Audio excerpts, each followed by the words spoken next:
The first 4 weeks came out like this: 3 long runs, 2 tempo runs, 4 get faster runs, and a 5 kilometre race, 3 strength sessions, 8 body maintenance sessions, and everything else was either an easy run or a day off running. I don't follow a 7-day week, mainly because I do rotating shift work, and the Monday to Sunday, well, it just doesn't fit well with that. But also 7-day training cycles, they just don't seem to work very well for me.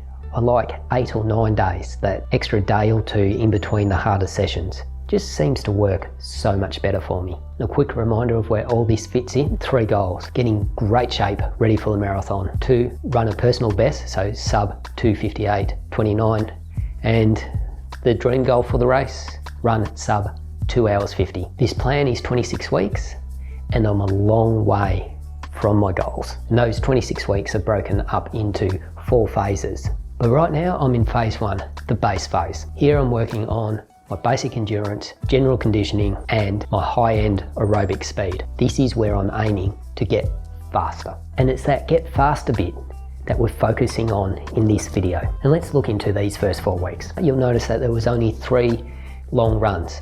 So why only 3? Well, to be honest, I wanted 4 long runs over these first 4 weeks. I was struck with a choice with time constrictions and everything else going on in my life, that I had to choose between a 5 kilometre race at Parkrun to get that time to see if I was improving, basically a benchmark for the go faster, or do the long run. And I chose to do the 5 kilometre race. Now, there was only 2 tempo runs, and while they're not the main focus of this phase, including them can help support that go faster stuff. Plus, it's a way to inject a little bit of variety into the training, keep things interesting, and also give me a taste of what's to come in the build phase. So really, I want to include one of these runs about every 2 or so weeks. And the reason why we're all here, the get faster runs.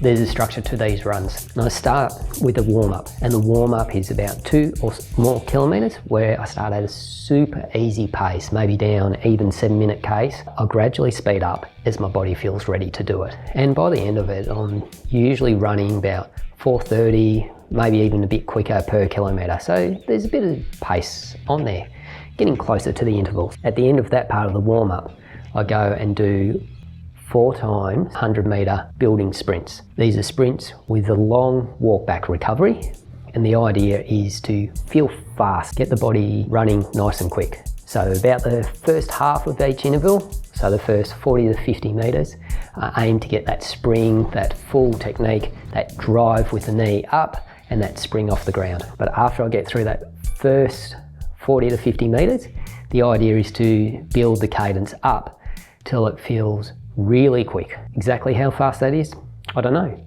The idea is just to feel quick. And then it's on to the main set. And I've been cycling through 3 different main sets. 8 times 400 metres with a 200 metre float recovery in between. 12 times 200 metres with a 200 metre float recovery. And the third and final one is 3 times 1,000 metres with a 200 metre easy jog in between. The 400s and 200s, I tend to do them at the track, just that little bit more of exactness that I quite like. And the 1,000 metres, they're out on the trails.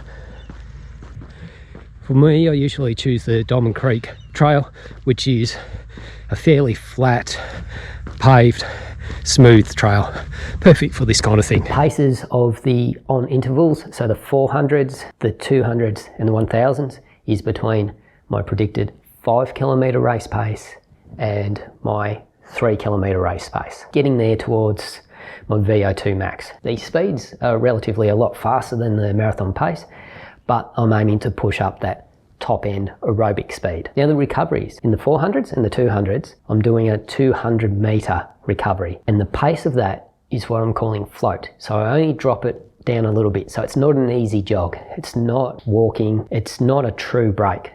In fact, the pace is somewhere around 15 kilometre race pace, or close to my second lactate threshold, also known as the anaerobic threshold. And the idea is to get just that little bit of a break, teach my body to utilise the lactate that's produced, and hopefully buffer a bit of the acidosis that is occurring which should allow me to keep the pace going for a few more intervals than if I just did it as a straight long run. The heart rate stays up pretty high, the breathing rate stays up. It's only a partial recovery. And once that's done, it's a very easy cool down. Maybe another 2 kilometers or a bit less, depending on how I feel. And that's it for the Get Faster sessions. They're different than what I used to do, but have they worked? And I certainly did get faster.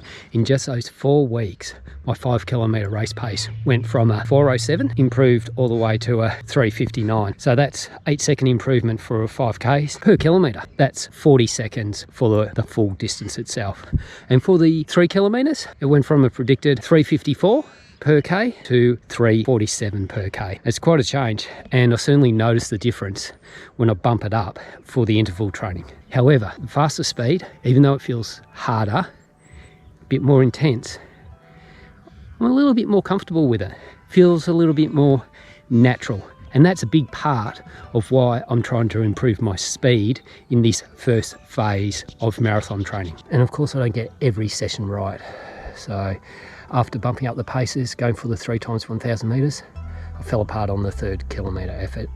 And instead of being 3:59 to 3:47, blew out to 4:23. And even though I've gotten faster, it doesn't mean that everything in my training has gone how I want it to.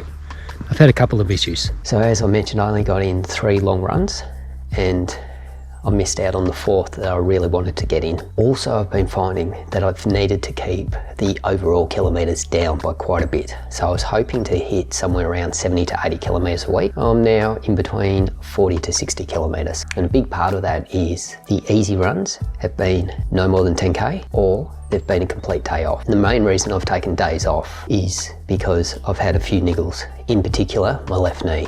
So the tendon out of the quads, so the patella tendon, that's been flaring up a fair bit in my left leg, and that's been pretty tight.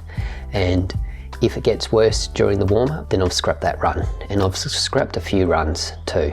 So yes, I'm getting faster at the top end, but I've got a few concerns that it might catch up with me, the lack of volume and the lower volume in the easier runs. But I've also made that choice of not running so easy that it's a shuffle for the full run, where I'm reinforcing the poorer techniques. Will it be enough to be ready for the marathon? Time will tell, and I will have to definitely address that. What are your Get Faster workouts? Let me know in the comments below. I'm Jason Montfort. Keep on running.